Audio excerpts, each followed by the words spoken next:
नमस्कार दोस्तों। आज हम सुनेंगे गुलजार द्वारा लिखित कहानी दादाजी। तो ये कहानी शुरू करते हैं। दादाजी छड़ी टेकते हुए अपनी हुकूमती चाल से चलते हुए आंगन में पड़े मूढ़े तक गए और उसमें धंस गए। दादाजी के लिए तो एक अलमिया हो गया जो जसवंत के बेटे को नीचे खींचकर पीट दिया। पीटा भी क्या, बस 3-4 धप लगाए और डपट के अंदर भेज दिया। जब से गांव आया था चैन से बैठता ही न था। कोई न कोई शरारत, कोई न कोई हुज्जत। अभी परले दिन की बात है, गांव के लड़के बेरू के साथ तालाब में पत्थर के घोड़े दौड़ा रहा था। शहर में कहाँ ये खेल देखा होगा। ये घोड़े तो गांव के तालाब ही में कूद सकते हैं, समंदर में थोड़े ही कूदेंगे। किसी टूटी कन्नी मटकी की ठेकरी को घिस के गोल करना या चपटा सा कोई पत्थर जो भारी ना हो उसे तालाब की सतह पर यूं फेंकता कि 3-4 टप्पे लगाता हुआ जाए और जाकर डूब जाए पानी में। बेरू को मशक थी, 5-6 कभी 7-7 टप्पे भी लगा लेता था। बंटी को पता नहीं क्या सूजी की चीनी की प्लेटें तोड़ के टुकड़े ले गया।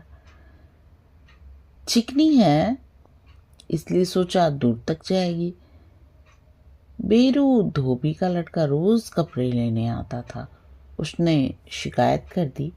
दादाजी ने समझाया, बेटा इन घोड़ों के लिए घर के बर्तन नहीं तोड़ा करते। बंटी ने तालाब पे ले जाके बेरू को धक्का दे दिया पानी में।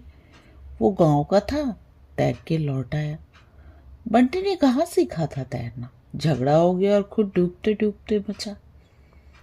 लेकिन आज सुबह की पिटाई पे तो दादाजी से बिल्कुल नाराज हो गया। चिट्ठी पत्र का जमाना तो गया। जसवंत ने घर में फोन लगवा लिया था।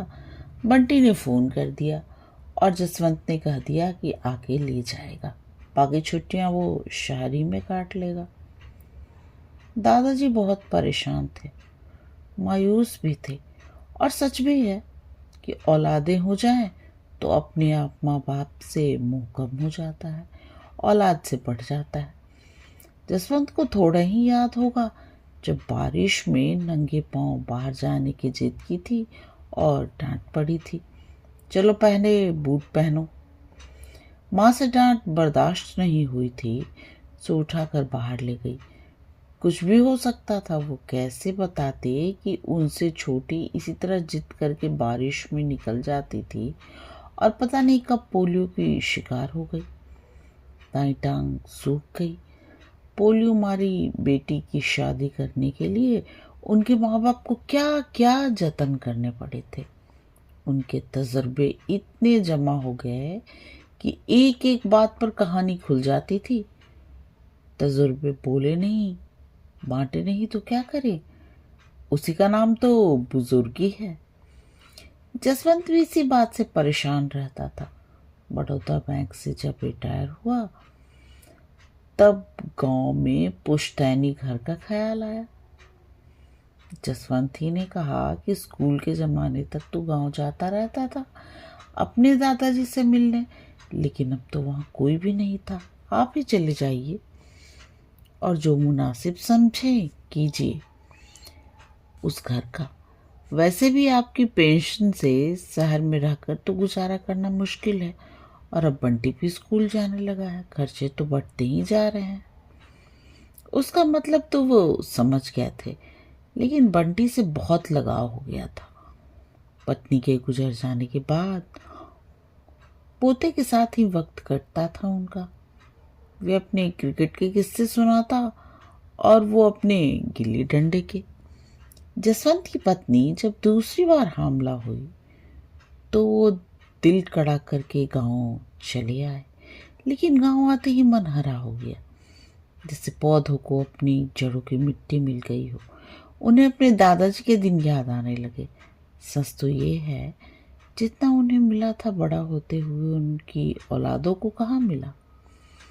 उनके पिता पैदल चलकर 4 कोस दूर मदरसे जाया करते थे।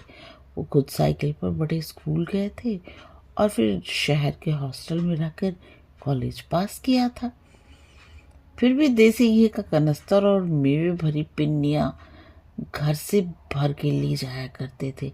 ये पुश्तैनी मकान बड़े दादाजी ने बनवाया था और फिर उनके पिता के ज़माने तक उसे बढ़ते देखा था। ऊपर की छत उनके सामने पड़ी थी। इसी बरसाती में सिगरेट पीना सीखा था और इमली की छड़ी से पिटाई हुई थी। वही इश्क हुआ था। उसी परनाले से लटक के घर से भागे थे। जसवंत को तो घर से भागने की जरूरत भी नहीं पड़ी। उसे प्यार हुआ तो एक रोज लड़की को लाकर माँ से मिला दिया और इरादा डिक्लेयर कर लिया। डांट टपट तो जसवंत को भी पड़ी थी, लेकिन कभी मारा हो उन्हें याद नहीं। फिर आज बंटी को कैसे पीट दिया। जसवंत के आने से बंटी और भी बिठर उठ गया। दादाजी से बात ही छोड़ दी उसने। जसवंत ने समझाया भी, लेकिन सुबह चलते वक्त जसवंत ने फिर कहा, चलो दादाजी के पाँव छुओ। बंटी ने मुंह मोड़ लिया।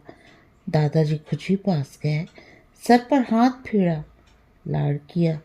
उनकी आंखें भर आई। मुझसे बात नहीं करेगा? नहीं। क्यों?